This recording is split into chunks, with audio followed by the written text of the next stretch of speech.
सुप्रभात छात्रों, कैलकुलस शुरू हो चुका है और कैलकुलस में हम आपको कंटिन्यूटी चैप्टर समाप्त कर दिए हैं। एनसीईआरटी में 5.1 है, उसमें 34 क्वेश्चन है। टोटल नंबर ऑफ क्वेश्चन कितना है? 34 है। वो सारा चीज बता दिए हैं, उसका थ्योरी भी हम समाप्त कर दिए हैं। और कैलकुलस 12th में काफी इंपॉर्टेंट चैप्टर है और 44 मार्क्स का पूछा जाता है।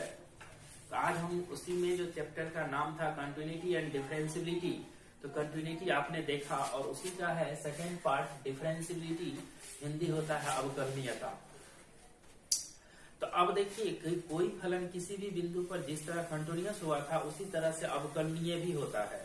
तो कंटिन्यूअस में हम बताए थे अगर कोई फलन किसी भी बिंदु पर कंटिन्यूअस होता है तो उस बिंदु पर LH लिमिट, RH लिमिट और बिंदु पर का मान तीनों बराबर होता है। या ग्राफिकली अगर हम बताए थे तो उसमें बोले थे किसी भी फंक्शन का अगर ग्राफ ड्रॉ करेंगे, अगर ये कलम का नोक नहीं उठता है, ब्रेक नहीं होता है, एकदम कंटिन्यूअसली रहता है, तो उसको हम लोग कंटिन्यूअस फंक्शन बोलते हैं। जैसे कि वीडियो देखिएगा तो उसमें जब थ्योरम पढ़ा रहे थे तो उसमें बताए हैं मोडेक्स का जब ग्राफ खींचे हैं तो उसका देखिएगा एकदम लगातार है, इस तरह से भी आकार का बनता है, तो वहां कलम का नोक नहीं उठता है तो वो कंटिन्यूअस होता है। किसी भी फंक्शन का ग्राफ खींचिए एकदम लगातार, कहीं कलम का नोक ब्रेक नहीं होगा, नहीं उठेगा, तो वो कंटिन्यूअस होता है। अब देखना है यहाँ अवकलनीयता, डिफरेंशियबिलिटी। इसका मतलब होता है जो ग्राफिकली अगर देखिएगा तो किसी भी फंक्शन का ग्राफ खींचिए और उसके प्रत्येक बिंदु पर अगर आप अद्वितीय स्पर्श रेखा खींच सकते हैं, यूनिक टेंजेंट ड्रॉ कर सकते हैं, तो वो क्या होता है? उस बिंदु पर अवकलनीय होता है। जैसे कि आप थोड़ा सा विचार कीजिए,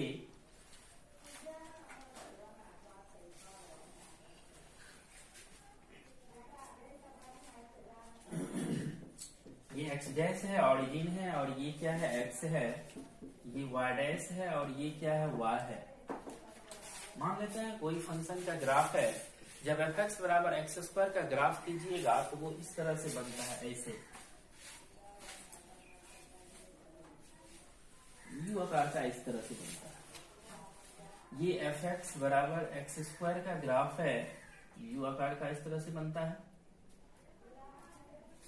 f(x) = x² का है ग्राफ।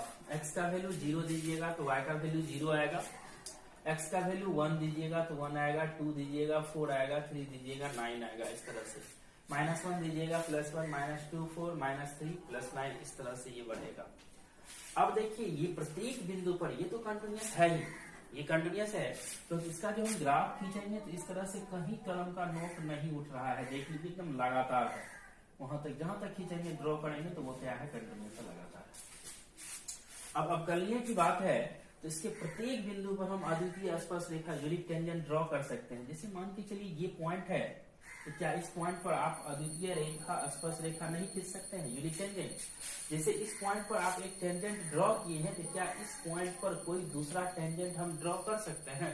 टेंजेंट का मतलब होता है हिंदी स्पर्श रेखा। स्पर्श रेखा का मतलब वैसी रेखा जो उस कर्व को टच करते हुए क्या करेगी? गुजरेगी। तो इस पॉइंट से देखिए ये एक टेंजेंट ड्रॉ किए हैं, क्या यहाँ आप दूसरा टेंजेंट खींच सकते हैं? नहीं खींच सकते हैं।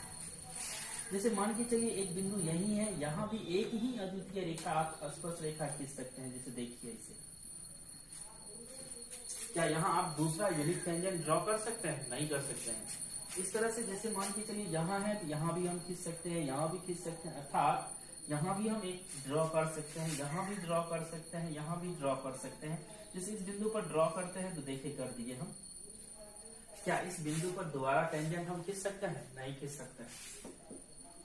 ये सब जो देख रहे हैं आप क्या है? टेंजेंट है। जब इस तरह का कंडीशन उत्पन्न होता है तो समझ लीजिए वो फंक्शन क्या होगा? डिफरेंशिएबल होगा।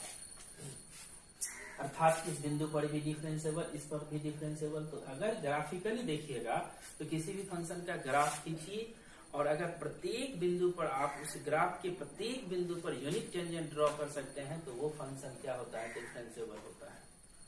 ये ग्राफिकली है। अब यहाँ क्वेश्चन उत्पन्न होता है, क्या सभी कंटिन्यूअस फंक्शन डिफरेंशिएबल होता है?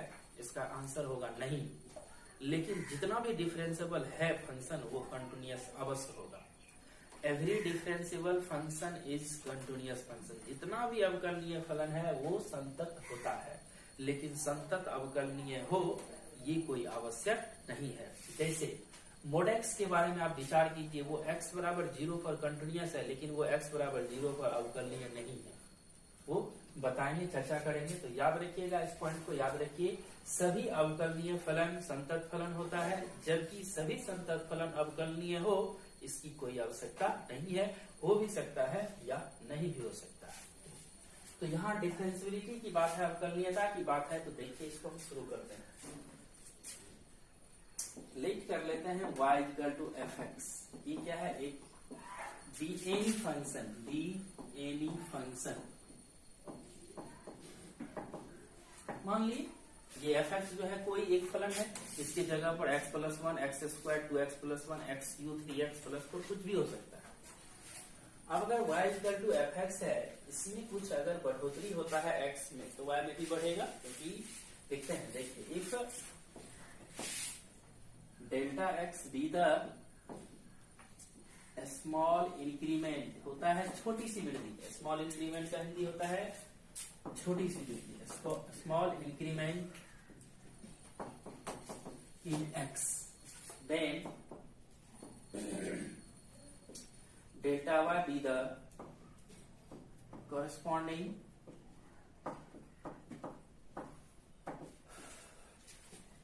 Increment in y। अगर x में छोटी सी वृद्धि डेल्टा x होती है, तो y में भी छोटी सी वृद्धि क्या होगी? Delta y। इसलिए कि दोनों क्या है? इक्वल है। तो इस स्थिति में y plus delta y equal to होगा f x plus delta x. इसको मान लीजिए इक्वेशन 1, इसको मानिए इक्वेशन 2। अब क्या करते हैं? 2 में से 1 को माइनस करते हैं बाय 2 माइनस 1। इसका मतलब हुआ इक्वेशन 2 में से 1 को क्या किए हैं? माइनस किए हैं। तो LHS से घटेगा और RHS से घटेगा, तो ये होगा y plus delta y minus y equal to F x plus delta X minus F X. इस तरह से y कैंसिल होगा और ये होगा delta y equal to F x plus delta X minus F X. अब यहाँ y किसका फलन है? x का फलन है, और y में छोटी सी वृद्धि डेल्टा y हुआ है, तो y x का फलन है। तो x में छोटी सी वृद्धि क्या है? Delta x। अर्थात इस दोनों तरफ आप डेल्टा x से डिवाइड कीजिए, dividing both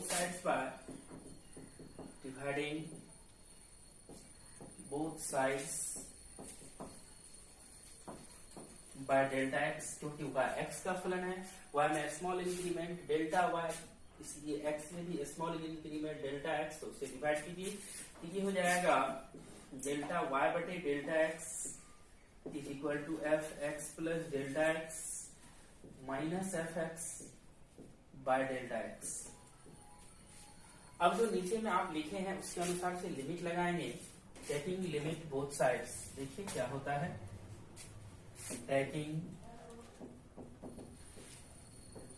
limit delta X tends to 0 both sides. इसका मतलब हुआ ये limit delta X tends to 0 दोनों तरफ क्या कर रहे हैं? लगा रहे हैं। इसमें होगा limit delta X tends to 0 delta y बटे delta x is equal to limit delta x tends to 0 F x plus delta X minus F X बटे होगा डेल्टा एक्स।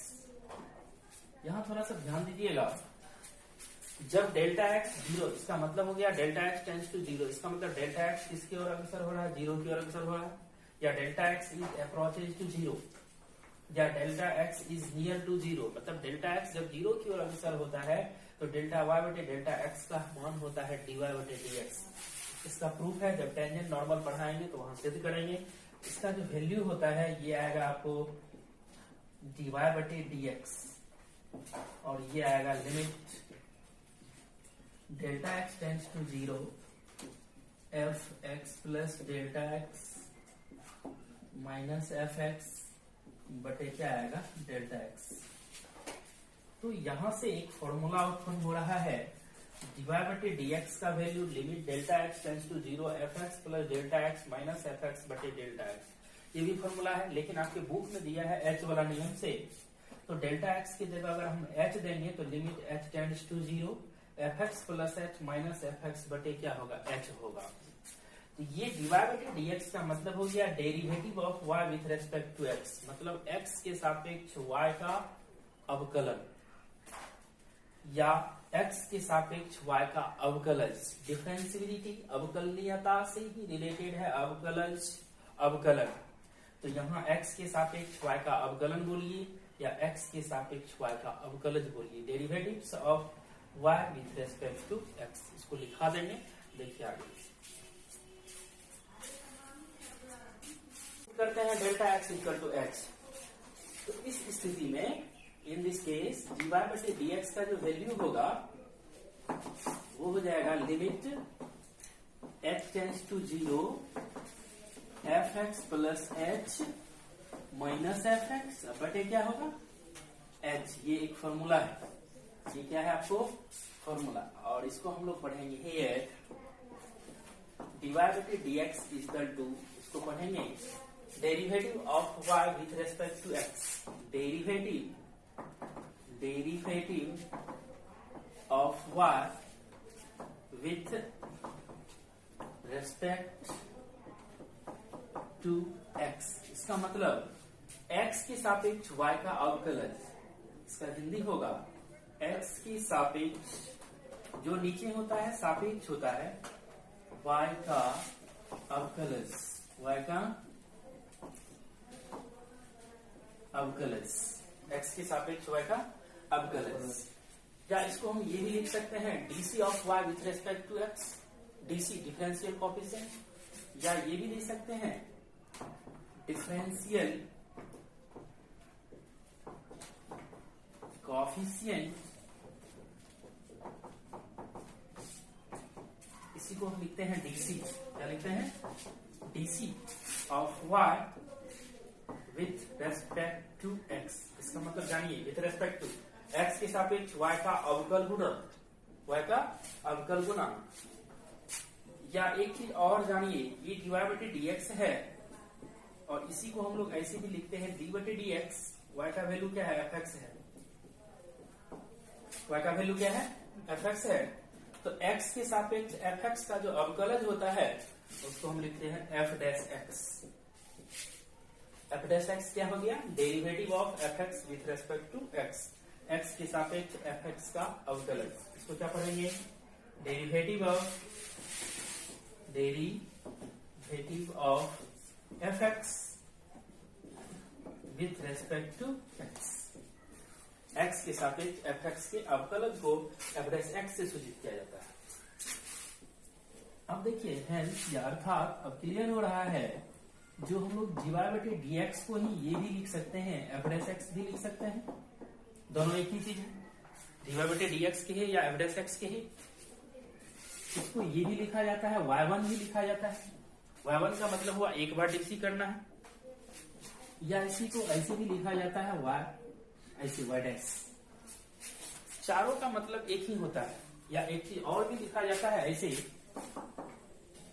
d1y, इसका मतलब एक बार डीसी हुआ है, d1y का मतलब कितना बार डीसी हुआ है, एक बार। तो नीचे में दे दीजिए d1y अच्छा रहेगा, d2 का मतलब हो जाएगा 2 बार, d3 का मतलब हो जाएगा कितना बार, 3 बार। तो ये पांचों का मतलब एक ही चीज होता है, एक बार डीसी, x के सापेक्ष y का अवकलज, f डैश x का मतलब x के सापेक्ष fx का अवकलज, y1 का मतलब x के सापेक्ष y का अवकलज, y डैश का मतलब x के सापेक्ष y का अवकलज, d1y का मतलब डिफरेंशिएशन एक बार किसका, y का, किसके सापेक्ष, x के सापेक्ष। अब देखिए ये तो डेरिवेटिव निकल गया, कहेगा कि किसी बिंदु पर डेरिवेटिव होगा तब क्या होगा, तो लिखते हैं एट एनी पॉइंट, या ऐसे लिख लीजिए derivative of fx at point A पर कहेगा अवकलज ज्ञात करें, क्वेश्चन दे देता है, कोई फलन दे देगा और कहेगा इस बिंदु पर अवकलज ज्ञात करें, इन this case f dash A, x की जगह a हो जाएगा, x की जगह क्या होगा, a होगा, और यहाँ बैठाइए क्योंकि यही dy बटे dx f डैश x के भी बराबर होता है। इसका मतलब जो dy बटे dx का फॉर्मूला है वही f डैश x का भी फॉर्मूला है। f डैश x बराबर आप लिख सकते हैं limit x tends to 0 fx plus h minus fx बटे h। तो ये f डैश e होगा, ये f x plus h, sorry x की जगह a दीजिए, a माइनस f a बटे क्या होगा h, और लिमिट लगेगा लिमिट h टेंड्स टू 0,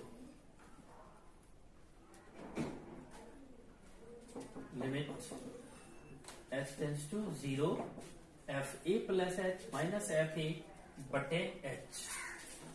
ये हो गया बिंदु a पर अवकलज, बिंदु a पर अवकलज derivative of fx with derivative of fx at point a। इसका मतलब बिंदु a पर fx का अवकलज f डैश a होता है और limit h tends to 0 f a plus h minus f a बटे h, अर्थात इस फॉर्मूला पर बैठा के आप सवाल बना सकते हैं।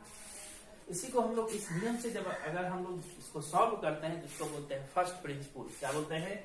First principle. इस रूल को हम लोग बोलते हैं फर्स्ट प्रिंसिपल। प्रथम सिद्धांत होता है इसका हिंदी, प्रथम सिद्धांत। तो याद रखिएगा ये dy बटे dx f डैश x के क्या होता है? बराबर होता है। तो f डैश x का भी फॉर्मूला हो गया, यहाँ लिख देते हैं, दैट इज dy बटे dx equal to f dash x equal to limit h tends to 0 fx plus h minus fx बटे क्या होता है h। जितना भी इसका फॉर्मूला है डिफरेंशिएशन का फॉर्मूला, टोटल को हम लोग इसी मेथड से प्रूफ करेंगे फर्स्ट प्रिंसिपल से। जैसे sin x का dc क्या होता है, cos x का क्या होता है, tan x का क्या होता है, log x का क्या होता है, कांस्टेंट का क्या होता है, ये सारा से उसी से प्रूफ होता है। ये f डैश x वाला फॉर्मूला से limit h tends to 0 fx plus h minus fx बटे h।